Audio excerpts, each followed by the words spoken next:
নমস্কার, গল্প সমগ্র চ্যানেলে আজকে আপনাদের কাছে নিবেদন অশোক কুমার সেনগুপ্তের সন্দেহজনক বাড়ি।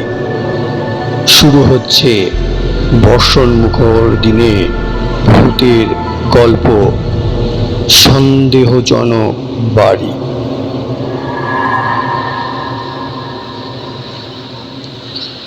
ভূতের ভয় আর দেখাবেন না মশাই, নিজে ভূত হয়ে গিয়েছি। নইলে মাঘ মাসের বৃষ্টি বাদলায় কনকনে এমন শীতে চাদর মুড়ি দিয়ে আপনার কাছে আসি বাড়ির খবর নিতে। রাস্তার ধারে ঝুপসি চায়ের দোকানে কালচে বেঞ্চিতে বসে শম্ভু চাটুর্যে রাগ রাগ মুখ করে মাফলার পাকে মাথা দিয়ে কান এবং গালের অনেকখানি ঢাকা, গায়ে শাল, কালোচে প্যান্টের সঙ্গে পায়ে কালো মোজা, বুট জুতো, হাত বরাবর কালো সোয়েটার, গ্লাসের গরম চায়ে ভাপ তুলছে। শম্ভু ঘন ঘন চুমুক দিয়ে বুঝি উষ্ণতা কুড়োয়। মানুষটা শীতকাতুরে বটে, অল্পে হি হি করে। কত আর বয়স? এই তো 55, মাঝারি স্বাস্থ্য, গায়ের রং শ্যামলা, গরনে লম্বাপনা ভাব আছে। নেহাতি বাস্তু সংগ্রহের ব্যাপার, তাই এমন বাদলা শীতের সন্ধ্যায় বাইরে এসেছে। নইলে তার মতো মানুষের এখন ঘরের বিছানায় আরাম করে বসে থাকার কথা। জমি বাড়ি ঘর কেনা বেচার দালালি করে পরশপত্র মাত্র। রোগাটে চেহারা, ছোটখাটো মুখ, গলার স্বর মিনে মিনে, সহজে রাগতে জানে না। খদ্দের সন্তুষ্টের জন্য তালে তালে তাল দিতে ওস্তাদ। পাজামা শার্টের ওপর একটা নীল সোয়েটার, শীতের তো আক্কা নেই। কর্পোরেশনের পিয়ন, জমি লেনদেনে কারবার করে 2 পয়সা করেছে। পরশ বলল, যা বলেছেন, আমি তো ভূত, নইলে টাইম দিয়েছি বলে এমন জলবাদলায় খবর দিতে আসি। টাইম দিও তো। ফেল করা লোকের স্বভাব।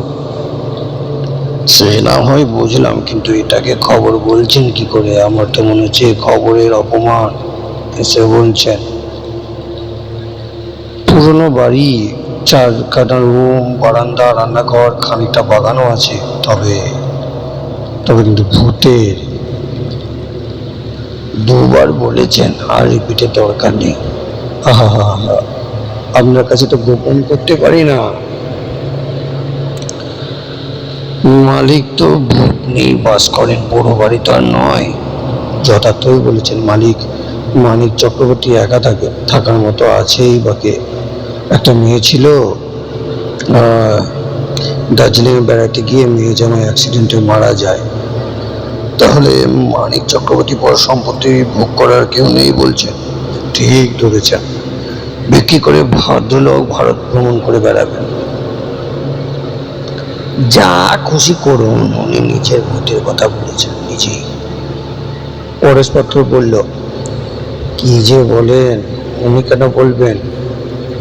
এটা পাড়া লোকের কথা, মিথ্যে হতে পারে। ও বাড়িতে নাকি রাত্রেবেলা শব্দ হয়, অনেক লোকের গলা শোনা যায়। কি জানেন, আপনি নিরঞ্জন বাবুর লোক, আমার সঙ্গে কাজ কারবার একেবারে ফ্রেশ রাখতে চাই। পরে দোষ যাতে না পেতে হয়, আপনি যাতে কিছু না বলতে পারেন। আপনাকে যে বলবো তার সুযোগই তো দিচ্ছেন না মশাই। এখনো একটা বাড়ি দেখে দিতে পারলেন না, যদিও দিচ্ছেন তাও আবার কি করে দিই? আমরা 2 লাখের মধ্যে চাই, ভেরি হার্ড। শ্রীপরে তো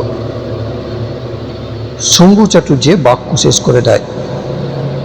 4.5 লাখ দাম, ওটা অনেকবার বলেছেন। আমার ধার সাই ভালো, যেমন মুরদ, খানিকটা হেঁটে তো রামরাজা তোলা। আবার ওদিকে দিয়ে গেলে বালতি করি। আচ্ছা পরেশবাবু, আপনি কি ভূতে বিশ্বাস করেন? পরেশ একটুক্ষণ নীরব থেকে বলল, নাও বলতে পারছি না, আর হ্যাঁ নিজে তো দেখিনি ধরুন। হ্যাঁ, তবে শুনেছি। সবাই শুনে কিংবা গল্প পড়ে, চাক্ষুষ করে লোক আমার জানা নেই। পরেশ স্বভাব বশত বলল, ঠিক কথা, আমারও জানা নেই। শম্ভু চাটুর্য বলল, তাহলে কথাটা বলে আপনি আমাকে অযথা ভয় ধরাচ্ছেন কেন? আপনি কিন্তু রেগে যাচ্ছেন। কি আশ্চর্য! রাগের কথা রাখবো না? আমার রাগ কি অন্যায়? আমি কি মানুষ নই? পরেশ নিরুত্তর থাকে অল্পক্ষণ, তারপর বলে, ওই বাড়িটা তাহলে নিয়ে নিন, আপনার দামি পড়বে। বৃষ্টি পড়ছে, অন্ধকারে হিম বাতাসে তরঙ্গ শরীরের খোলা জায়গাগুলো চেটে নিচ্ছে ক্ষণে ক্ষণে। সামনে রাস্তা ধরে শব্দ করে গাড়ি ছুটে যাচ্ছে, মানুষ চলাচল করছে খুবই কম। আটটাও বাজেনি, দোকানে খদ্দের নেই। ওদিকে ঝিমিয়ে বসে আছে দোকানদার, তাদের কথা শুনছে কিন্তু কোনো মন্তব্য করছে না। সিগারেট কেনার একটা খদ্দের আসতে এক লোকটা নড়াচড়া করলো, তারপর যেমনকার তেমন। শম্ভু চাটুর্য বলল, তাই নেবো, আপনি ব্যবস্থা করুন। সামনে রবিবার চলুন, দেখে নেবেন বাড়িটা। কেন, কাল পরশু হয় না? আমি কালই কলকাতা যাচ্ছি, দাদা শরীর খারাপ, ফিরতে 2-3 দিন সময় লাগবে। আপনি তো জায়গাটা চেনেন, বাড়ি খোঁজাও কঠিন নয়, ডেকে নিতে পারেন এর মধ্যে। তারপর ফিরলে আবার সঙ্গে যাবেন। মন্দ বলেননি, দেখি যদি পারি, তাহলে ওই কথাই রইল। চায়ের দোকানের পয়সা মিটিয়ে দুজনেই উঠে পড়ল। পরেশ পাত্রের কাছাকাছি বাড়ি। শম্ভু চাটুর্যকে সে বাসে তুলে দিল মুড়ে এনে। শম্ভু চাটুর্যের দিব্যি ভাড়া বাড়িতে ছিল। বাড়িওয়ালা শাহবাবুর সঙ্গে ভাবসাব ছিল, ভদ্রলোকের ছেলে নেই, একটি মেয়ে, বিয়ে হয়ে গেছে। শাহবাবু মারা যেতে মালিকানা বর্তালো মেয়ে জামাইয়ের উপর।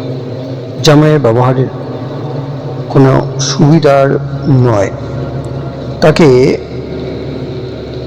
তুলে বিক্রির মতলব আছে। তোলা অবশ্য সহজ নয়, ছেলেরা বাড়ি ছাড়তে চায় না, ভাড়াটের অধিকারের জোর প্রয়োগ করতে চায়, উঠতে হলে কিছু টাকা আদায় করবে। তবে শম্ভুর সব মতলব নেই, মনে মনে সরে পড়তে চায়। নির্ঝঞ্ঝাট মানুষ, কোনো ঘোরপ্যাঁচ চায় না। সরকারি চাকরি আর সংসার নিয়ে জীবন পার করে দিল।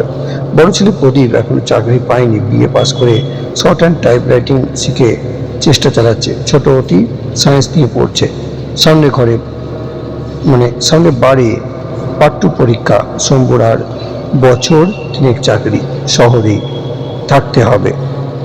শেষ হলো আজকের প্রথম পর্ব এখানে। ধন্যবাদ।